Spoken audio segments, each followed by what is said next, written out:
Just help us tonight, help us to understand your word. Help me to know how to explain it best. Help me to say what you want me to say, not just what my crazy brain can think of. God, I pray that more than anything, God, we love you tonight. We love you for who you are, and that you came to save us, God. You didn't leave us alone. That you came for us. And so we love you for that tonight. And we just pray all this in your son's name. Amen. All right, so Romans chapter 3. We'll read a few verses and we'll talk about it. Start at verse 4. It said, then what's the advantage of being a Jew? Is there any value in the ceremony of circumcision? I'm telling you, there's some of this stuff you're like, what? Okay, let's keep going and I'll explain it. Verse 3. It says, yes, there are great benefits. First of all, the Jews were entrusted with the whole revelation of God. So remember, last week we kind of compared those who were Jewish to those who were religious, right? So in our day, those who go to church, those who, are pretty good people. And we compare the Gentiles to like the evil people that we think of, okay? He says, what's the advantage? If we're all sinners anyway, what's the point in being religious or being utterly sinful? That's what he's saying. Verse 3, he says, true, some of them were unfaithful, but just because they were unfaithful, does that mean God will be unfaithful? Of course not. Even if everyone else is a liar, God is true. As the scriptures say about him, you will be proved right in what you say, and you will win your case in court. So here's where it starts, verse 5. And they're going to start justifying their sin. So when I say justifying, what do I mean? Like if I try to justify my actions, what does that mean? Okay, I stand up for myself. Okay, that might be true, yeah. I might justify why I made a choice. Somebody else, if I'm trying to justify my choice. Okay, like explaining myself, okay. What did you say that? Because you choose to? Oh, it's a quote. Okay. Obviously, I'm not cool and don't know that quote. So if I'm trying to justify, if you're trying to justify your actions to your parents, one way we might say that is you're trying to make excuses. Okay? Because sometimes justify is a good thing, but sometimes it's a bad thing. Right? I'm trying to justify why I was 17 minutes late for my curfew. Well, Dad, you don't know that red light. It just would never turn green. I couldn't turn it. Like I just hit all the red lights coming home, Dad. I'm sorry, God. It's not my fault, right? So when we justify our actions, we're trying to make excuses, right? And that's what these people are about to do. That's what he's about to call them out on. Verse 5. He says, but some might say, our sinfulness serves a good purpose, for it helps people see how righteous God is. Isn't it unfair then for him to punish us? Did you hear that? Do you understand that? He says, our sinfulness is good because it shows people how good God is. Is it unfair for them to... You see what they're doing? They're trying to justify why they're sinful. Well, it makes other people see how good God is. This is merely a human point of view. Verse 6. He says, of course not. If God were entirely fair, he would not be qualified. How would he be qualified to judge the world? Verse 7. But some might still argue, how can God condemn me as a sinner if my dishonesty highlights his truthfulness and brings him more glory? And some people even slander us by claiming that we say, the more we sin, the better it is. Those who say such things deserve to be condemned. Now, I've never once in my life heard somebody say this excuse, this justification for, well, if I sin more, then somehow God will be pleased. Anybody ever heard anybody say that? Adults? I mean, I've never, that doesn't fit. I've never heard anybody say, I'm just going to keep sinning because then God will forgive me more, and then he forgives me more, so he's more loving, and so he's more glorious, and so if I sin more, then he's more glorious, and so in this weird, I've never heard anybody say that, right? I've never heard anybody try to make excuses for their sin that way. But we like to make excuses for our sin, right? Some people may go, oh, not me.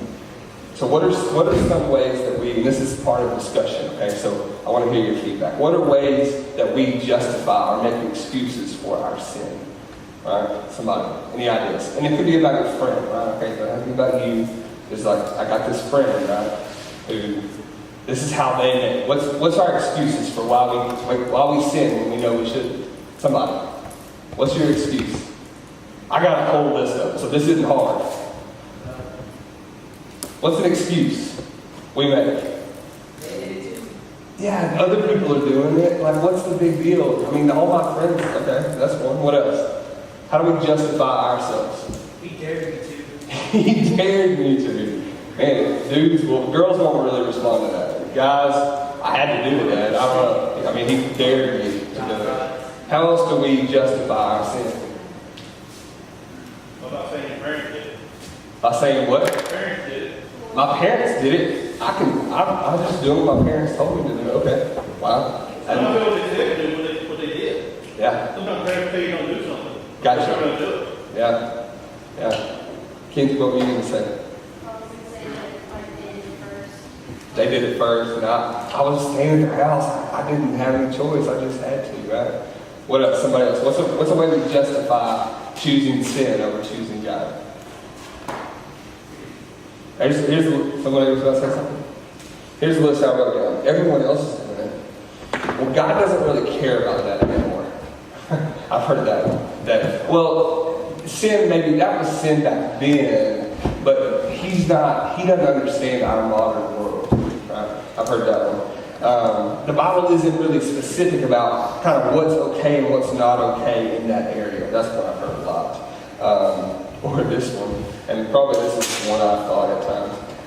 This will be the last time. Okay, just this will be it. God, I promise I'm done after this. I just, right? That's an excuse we make. Or it's just not a big deal. I mean, is it really that big of a deal? Like, right? Those are all sorts of excuses. But some of us, it's worse than that. Because you don't even think about it at all. You don't even really consider how you're living your life. You're just living however you want. Don't really think about how you're living your life. And what Paul says here at the end, he says, those people who say such things, trying to justify their sin, deserve to be condemned. What he's saying is, you've got to watch your life. Right? When we are making excuses for our sin, for our choices that are against God, we got to watch out. We got to be careful. Because what happens is, like last week when we talked about the callous, right? Eventually you just get numb to God. And we don't want that. Verse 9, let's keep going. Paul is going to finish up the bad news. I'm ready to get to some better news than what we've been reading. Because basically all he said so far is everybody's a sinner, everybody's jacked up. But I'm tired of preaching that. So I'm ready to move on to the good news. And we're going to get there tonight, I promise. So let's start with verse 9. Verse 9 says, well then, should we conclude that we Jews, we religious, are better than others? No, not at all. For we've already shown that all people, whether Jews or Gentiles, whether you're religious and church-going or whether you're not, you've never darkened the door of the church. He says, no matter who you are, we are all under the power of sin. He's just going to, it's like the final nail in the coffin. He's just pounding it one more time. He's already said it 500 times, but he's going to say it one more time. He's going to quote scripture this time to do it. And this is what he does in verse 10 through 18. Here's what he says. To pound the point that we're all sinful. That we like to think of ourselves as good. We like to justify our sin and think we're better than others. But in the end, we're all the same. We're all sinful. Verse 10. As the scriptures say, no one is righteous, not even one. So how many are righteous? No one. Zero. Right? No one is righteous, not even one. Verse 11. No one is truly wise. No one is seeking God. What? Really? Yeah. Verse 12. All have turned away. All have become useless. No one does good. Not a single one. So how many people are good? How many people are actually not sinful? There's really only one, right? Jesus. He's not talking about him here. He's nailing this point that we like to think about, I'm better than that person because I don't do as much bad.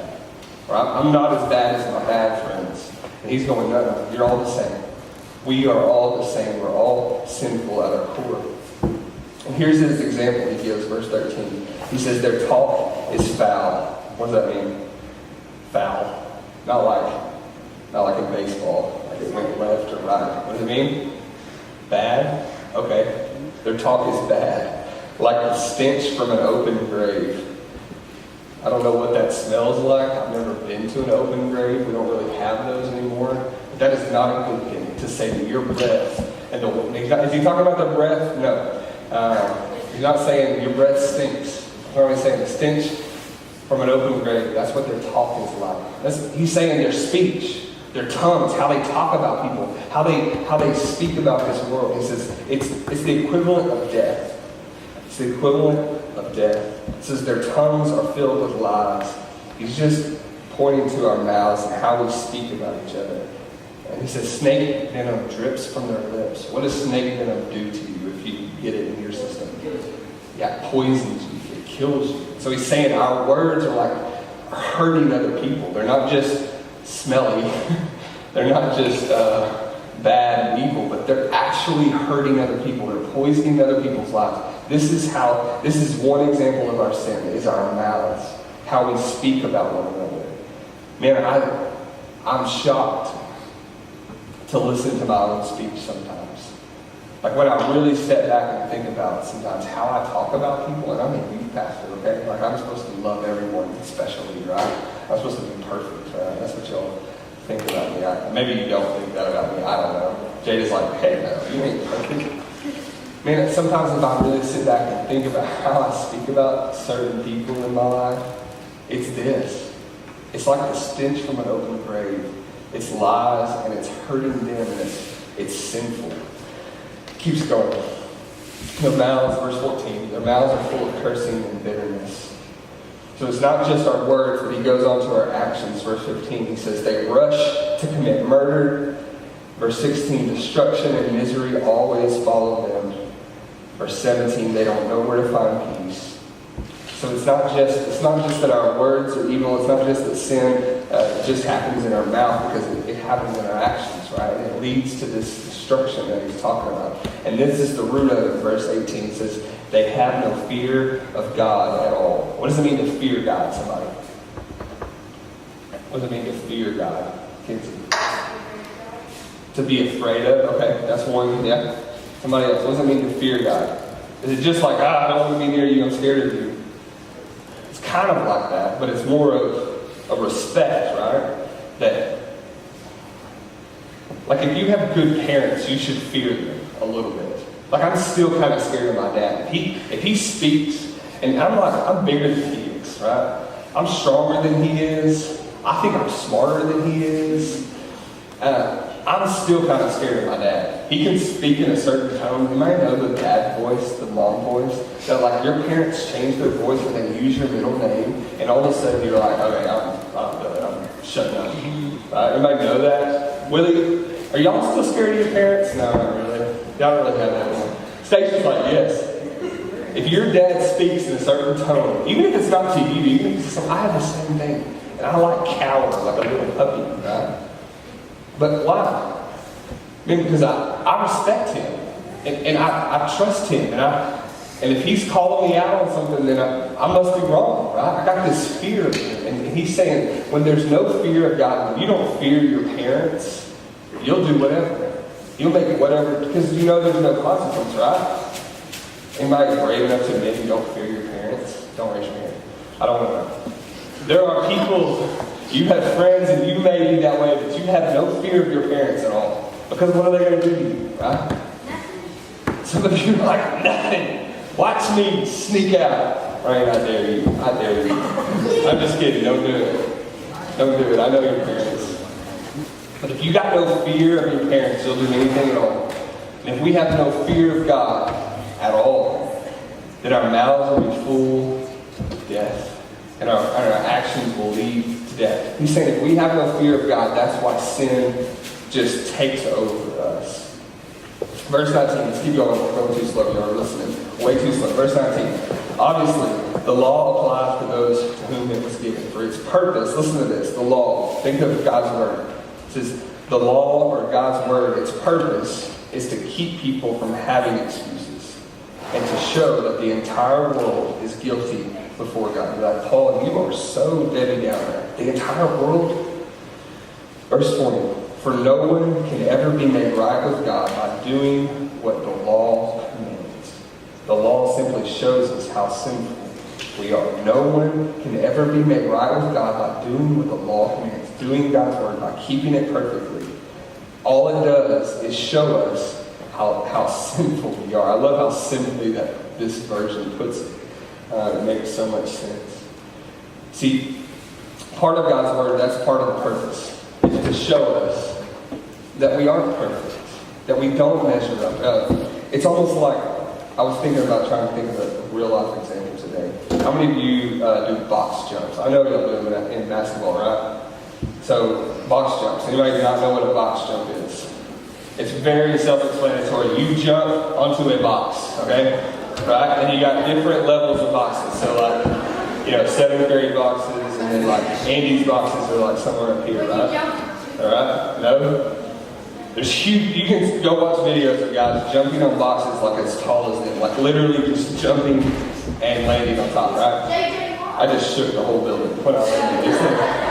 Okay, so here's my picture, right? We've all fallen short. That's the verse we're about to read. We've all fallen short. Now, here's what happens a lot of times. You start box jumps, and maybe you're doing rotations, right? So that's your first station. Well, this is no big deal, right? You're getting up there every time. You got to do 10 of them in a row. You hop up there. But what happens eventually is you fall short of the standard. And what's the standard? You're getting on top. And what you do is you end up with bloody shins, right? Because you miss. Or if you're really wild like me, you just never get up there, right? And you just constantly hit your shins, right? You fall short of the standard. And the standard is the top of the box. And here's what he's saying about the box isn't there because you can get up there every time. The box just shows you that you're weak, right? It just shows you that you don't have hops, right? Makes sense? Does that make sense? I just made all that up in my head just then. Okay, let's keep going. That's the bad news. We all fall short of, is that a dog? I thought I heard a dog. Okay. It was just rain. Okay. Verse 21. Verse 21. If you read the whole thing, verse 20 is the end of the bad news. It's the end of the bad news. And the bad news is what? What's the bad news about us? We're all sinners. Every one of us, no matter who your family is, no matter how much you come to church, no matter what, if you work for a church, we're all sinners. It affects every area of our life, and we all fall short of the standard. But here's verse 21, and it starts like this. But now God. Some of the best verses in the Bible start with those words right there. But God. Ephesians 2:8, you can go look it up. Verse 21, but now God. What does but mean? Not like, but. There's more to the story, right? He's saying, here's the bad news, but. Boom, here's the good news. Right? He says, but now God. It's like this moment, this brief moment of hope. That like, oh, that sounds so bad, Paul. We're all sinners. Cool, we're all going to hell. Cool. But now God. You see, there's never a situation in your life that's so overwhelming that God can't interrupt with, but God. There's never bad news, bad enough that God can't interrupt and say, but God. That's just such a powerful statement of God's power. And here's what he said. But now God has shown us a way to be made right with him without keeping the requirements of the law, as was promised in the writings of Moses and the prophets long ago. Verse 22. Here's how God has made a way. We are made right with God by placing our faith in Jesus Christ. And this is true for everyone who believes, no matter who we are. We are made right with God by placing our faith in Jesus Christ. And this is true for everyone who believes, no matter who we are. So how are we made right with God? What does it say? By faith. Right? What's faith? What's another word for faith? Okay, trust. What's another word for faith? What? Belief. We are made right with God not by getting on top of the box, not by coming to church, not by being born into the right family, not by having the right amount of money, not by not doing these things, not by these things. The only way we're made right with God is through faith, belief, trust in who? Jesus. Jesus Christ. So it's faith alone. We are saved by faith alone, not by works. That's a fancy way to say it. We're saved by grace through faith, not by works. All those are big words. Very important. Verse 23. For everyone has sinned. We all fall short of God's glorious standard. We don't measure up. We're not perfect. We all sin, and the punishment that we deserve because of that sin is death. Verse 24, here's what he says. Yet God, or but God, with undeserved kindness, declares that we are righteous. He did this through Jesus Christ when he freed us from the penalty for our sins. It's like this trial, right? I mean, picture. Anybody ever been in a court? Have you ever been to court? Like, okay, so some of you. So have you ever been there when the judge or the jury stands up and says, here's our verdict? Anybody ever been there? Okay. I've been there once. That day, the jury has weighed all the evidence. They've looked at all the facts and details, and they come to, the victim, or not the victim, what am I thinking of? The person on trial, I don't know what their name is. The plaintiff, not the prosecutor, the defendant. Yes. Plaintiff is another word, right? So this person who's been accused of a crime, they weigh all the evidence, they stand up, and that person, that day, the jury stands up and they say, we declare this person guilty. Or we declare this person not guilty. And whatever they say that day stands. Their decision that day on whether that person is guilty or not guilty stands. It's true. It's settled. I know there's appeals and stuff, but just for point, right? It's settled. What they say matters. Now, imagine the worst person you can think of. Murdered people, double dipped and all sorts of things, right? And yeah, he ate other people. Oh, wow. Cannibalism. Wow, that went another level. And that person gets up there that day, and there's all this evidence against them, Zach, right? It's very clear. They got video of it happening. They found human bones in his apartment, all this stuff, right? And he stands up that day knowing, yeah, I did it. But the jury that day stands up and says, we declare this man not guilty. Imagine the relief that guy would feel that day, right? He'd be like, I'm free. I'm set free. And that's this picture right here. This verse 24. Yet God freely and graciously declares that we are righteous. See, we know we're sinful. And we stand up that day knowing, man, I'm about to get what's coming for me. I'm about to get my punishment. And God says, no, you're righteous. You're righteous. And how can he do that? He says, he did this through Jesus Christ when he freed us from the penalty for our sin. Verse 25, for God presented Jesus as the sacrifice for sin. And people are made right with God when they believe that Jesus sacrificed his life, shedding his blood. Okay, anybody have a bank account with me? Yeah, okay, so some of you have a bank account. Some of you in middle school have a bank account. Wow, I don't think I had a bank account until I was in high school. Well, probably college. Okay, here's what can happen. I got a bunch of cards in my wallet, and they're linked to different accounts, right? So this is a church card. It's got a certain limit. I can spend it. But this is a credit card, okay? So what happens is I spend it, it goes negative, and then we pay it off. This other one, I don't know where it is. It's a debit card, okay? Okay, that debit account is linked to my bank account. So my bank account has a certain amount of money, okay? But here's the deal. When you got that card, you have no idea. It doesn't tell you on the card, here's how much money you have in your bank account, right? And you can just go swiping and eating out, traveling, buying gifts. You just keep swiping that thing. You keep swiping that thing. What happens eventually? If you aren't paying attention, is you spend more money than you actually have, right? Right? Anybody ever had an overdraft charge that has a bank account? I have, in college. It happened. I was very unaware of what real money was like. So here's what happens. You can go negative, and then you get fees for every charge. It just gets worse and worse. And you owe the money bank. You owe the bank money, right? You owe them lots of money. Okay, so imagine the bank account. Here's what Jesus did for us. It's like we had this account with God. Hudson. Imagine this. We've got a bank account with God. And the reality, that was an amen. Y'all just sitting here. You got to learn his language. Imagine this. It's us and God, and we have this account with God. Because of our sin, it's like we've swiped the card so many times when we didn't have any money, and we've accumulated a ton of debt that we owe to God, right?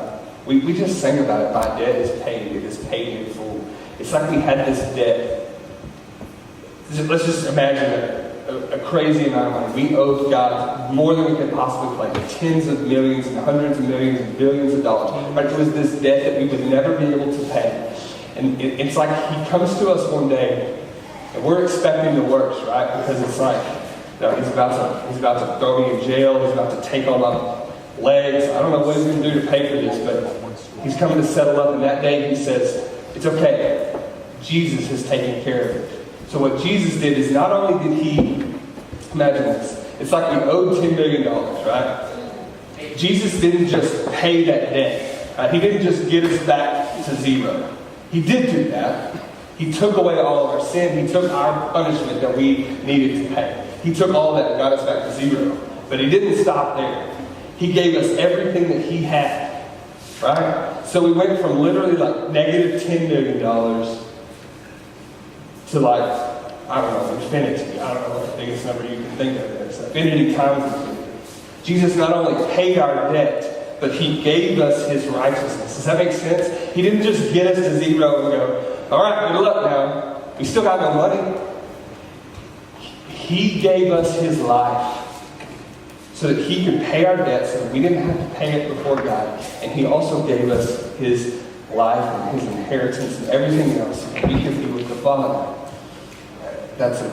Maybe not some of you that don't have a bank account. You're like, I don't know what a debit card is. But this is what he's describing. That this is how, I don't know what I'm saying. Let's keep reading. Keep reading. Verse 25. It says, this sacrifice shows that God was being fair. When he held back and did not punish those who sinned in times past. For he was looking ahead and including them in what he would do in this present time. God did this to demonstrate his righteousness. For he himself is fair and just. He declares sinners to be right in his sight when they believe in Jesus. So the only thing that matters is not whether you came to church, not whether you were born into this family or that family, not how many times you cussed or looked at something. Doesn't matter. None of those things matter. The reason why, if Jesus were here tonight and he asked this question, what makes you good? How would you answer that question? What makes you good? How would you answer that question? Tell me why you deserve to go to heaven. If Jesus were just here with us and he'd just walk in the room and like, all right, we're going to heaven, taking a bus, 9:30. Tell me why. Why? You don't? Okay? See, I think we know that. We know we don't deserve it, but we have all sorts of things that we think that earn us favor with God. Well, I come to church.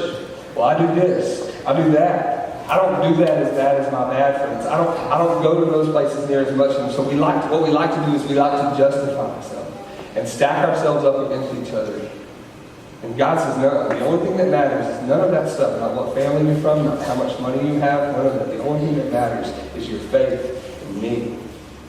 See, we're saved by grace through faith alone. It's not because we prayed a prayer. It's not because we felt some warm fuzzy doing a song. That's not salvation. It's not because you went to camp. It's not because you were born into this family or that family. It's not because you come to this church or that church, right? Salvation is based on one thing. And if Jesus were to walk in the room and ask us, why do you deserve to be with me forever? And if you have any other answer besides that, I don't. I got no hope besides Jesus. And you don't understand what it means to be saved. You're not saved. If you got any other answer, why you deserve to be in heaven with God. And so the simple question tonight, and we're out of time.